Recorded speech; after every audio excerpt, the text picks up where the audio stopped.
The man who walked into prison and found something more terrifying than inmates. Before we dive in, if you're the kind of person who watches crime stories with the lights off, if you love the cases that investigators still whisper about, then buckle up. Hit subscribe, like, and drop a comment if you think you'd survive a night in this prison. Now, let's step inside. The storm had already swallowed half the sky when the transport van pulled up to Redwater Correctional Facility. Rain hammered the roof so hard it sounded like gunfire, and thunder rolled through the yard like something alive. Jordan Hale kept his wrists steady in the cuffs, trying to pretend he wasn't terrified. First-time offender. Wrong place, wrong crowd, one night that spiraled too fast. He kept telling himself he'd survive this. Do his time. Keep his head down. But the moment he stepped through Redwater steel gates, he felt something was wrong. Not with the inmates. They were loud, hostile, suspicious, exactly what he expected. What threw him off were the guards. They moved through the corridors like they were being watched. Heads down. Eyes avoiding certain hallways. And no one, not a single officer, looked toward the east wing. Jordan only noticed because as they escorted him to processing, he passed a long corridor on his left. The sign above it was so rusted the letters were almost gone, but he could still make out the faded words, "A block restricted." The lights were off. The air felt colder. And one thing stood out, a thick metal chain wrapped across its double doors, held shut with a lock so old it looked welded in place. The guard walking beside him muttered under his breath, "Keep your eyes front. Don't look down that hallway after lights out. Better for you." Jordan nodded, but he didn't forget. After intake, they brought him to cell 214. His cellmate, an older man with deep lines in his face, didn't even look up when he arrived. He just said, "You hear tapping in the walls tonight? Ignore it. It doesn't mean anything." Jordan tried to laugh. Tapping? Like rats?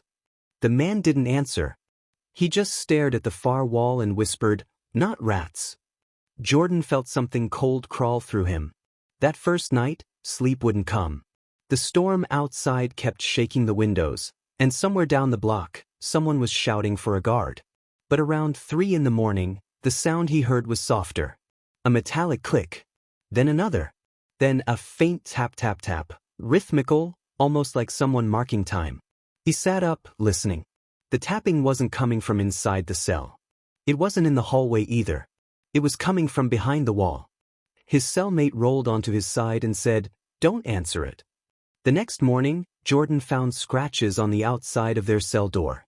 Long, thin marks that hadn't been there before. A trustee sweeping the floor saw him staring and whispered, "Yeah, everyone gets those eventually." Jordan frowned. "From what?" The man lowered his voice. "From whatever they locked in E-block."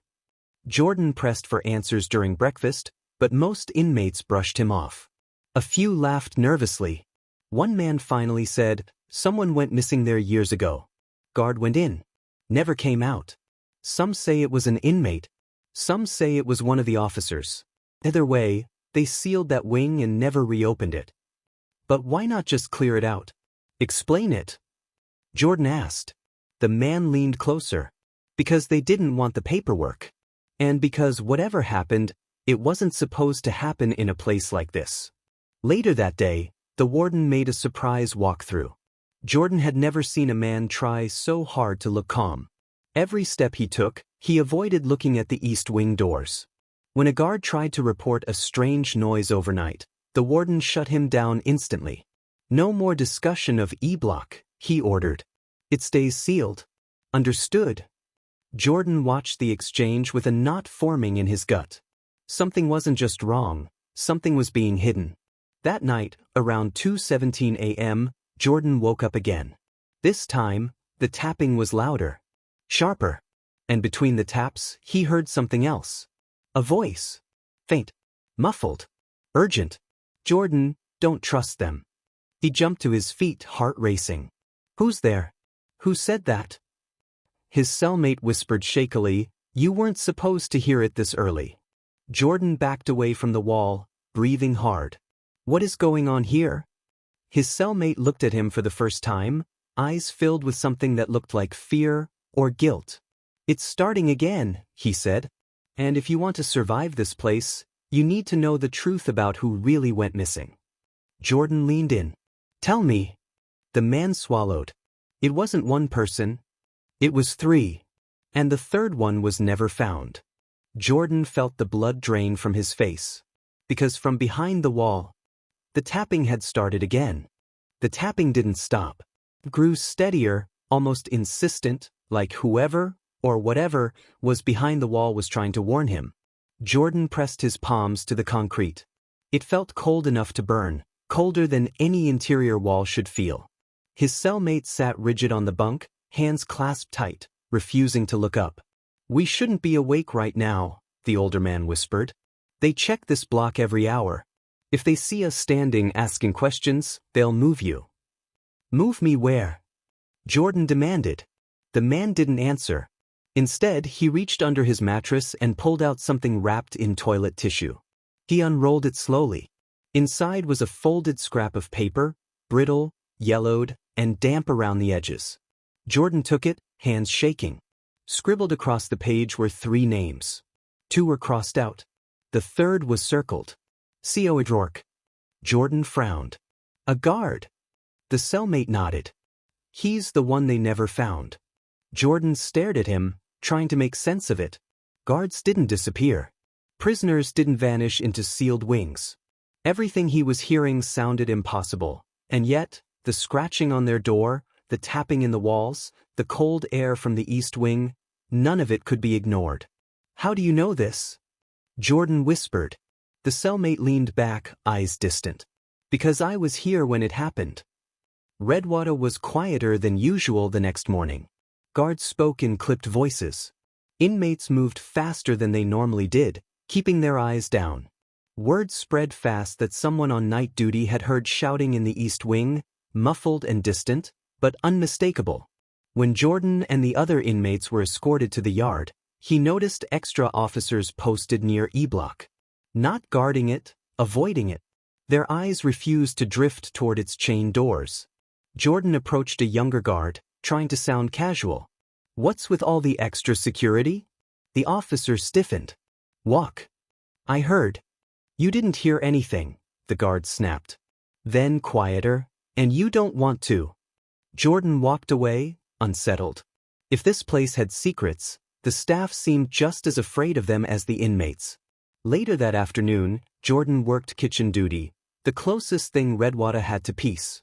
But halfway through washing trays, he saw something that made him hesitate. Behind the industrial sink, tucked into a crack between the wall tiles, was a fragment of metal. It looked like part of an old ID badge. He picked it up. It was rusted, bent, and half scraped away, but he could still make out a faint engraving.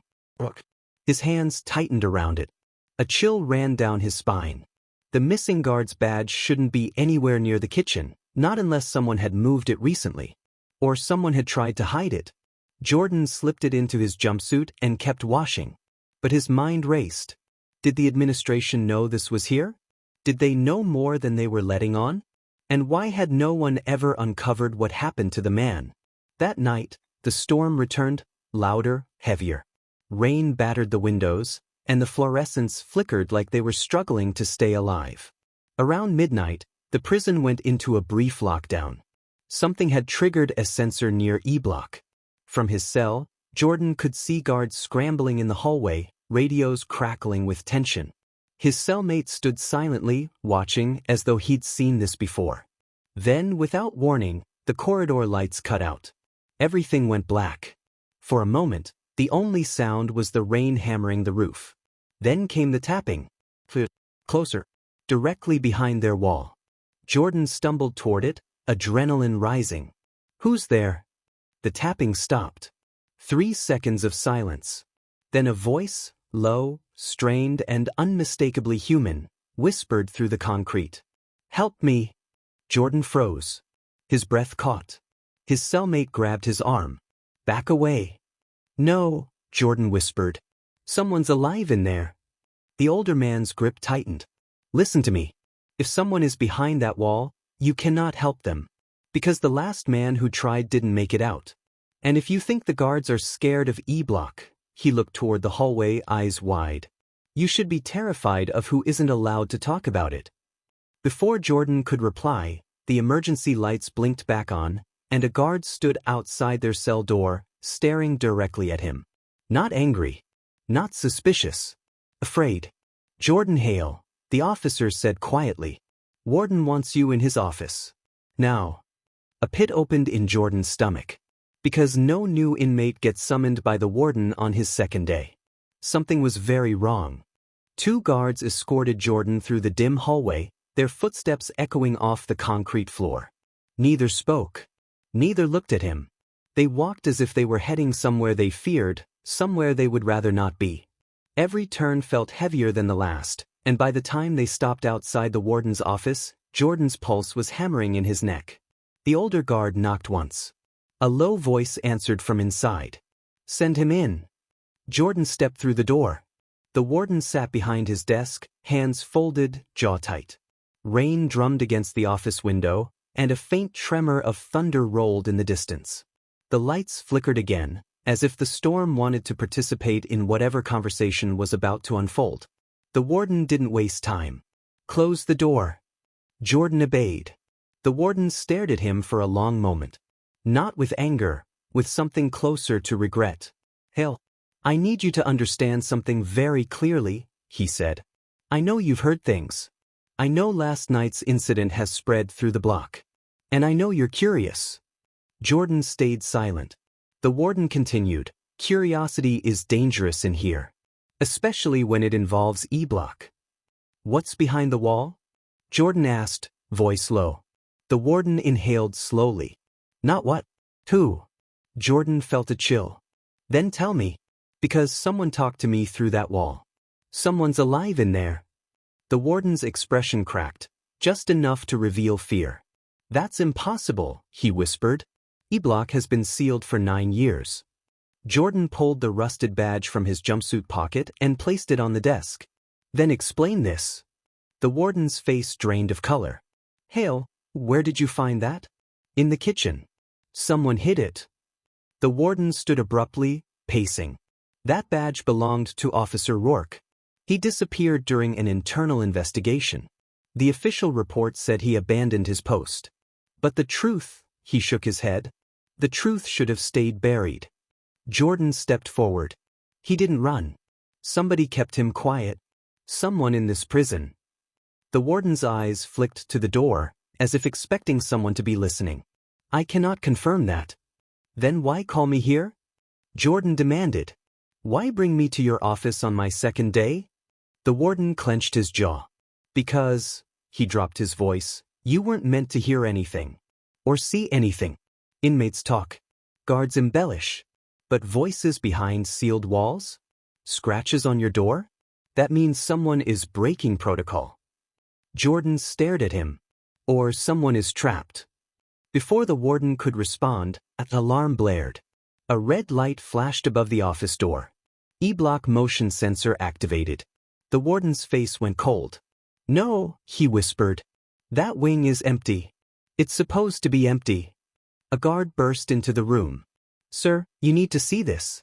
The camera caught movement. Movement? The warden repeated. Inside a sealed block? The guard nodded, terrified. It looks like a person. Jordan stepped forward. Then let's go. No, the warden barked. Hale stays here. But Jordan didn't listen. When the guard rushed back out, Jordan followed. The warden cursed, but he came too. They pushed through the corridors until they reached the security room. Several officers stood frozen around a monitor. The screen showed a grainy view of E-block's interior, a hallway coated in dust, untouched for nearly a decade. And yet, someone was standing in it. A man. Thin. Shirt torn. Hair overgrown. Shoulders hunched as if he'd lived in darkness for years. A man with a badge clipped to his chest. The warden collapsed into a chair. God help us. Jordan stared at the monitor. He's alive. But the guard nearest the screen shook his head. Look again. Jordan leaned closer. Rourke wasn't standing. He was staring directly into the camera. His lips moved. And after a moment, the speakers crackled with his voice, hoarse, broken, and barely human. Not safe, someone coming. Not guards. They hear you. The officers panicked. The warden yelled for lockdown procedures. But Jordan couldn't look away. Because Rourke wasn't warning them about the wing. He was warning them about someone inside the prison. And then the screen glitched. A second figure appeared behind Rourke, a silhouette. Wearing a guard uniform with no name tag. Rourke's eyes widened in terror. The figure reached for him. The camera cut to static. The room fell silent. The warden whispered, "Dear God, it wasn't E-Block that was dangerous." Jordan turned toward him. "Then what is?" The warden swallowed hard. "The men who put Rourke there," he said. "And Hale, they're still here." Jordan didn't answer. Because at that exact moment, a hand clamped onto his shoulder. He spun around. A guard he had never seen before stood behind him. No name tag. Expression blank. "Warden," the guard said quietly, "I'll escort inmate Hale back to his cell." Jordan's heart froze. Because the guard's voice. It was the same voice that whispered through the wall. End of story.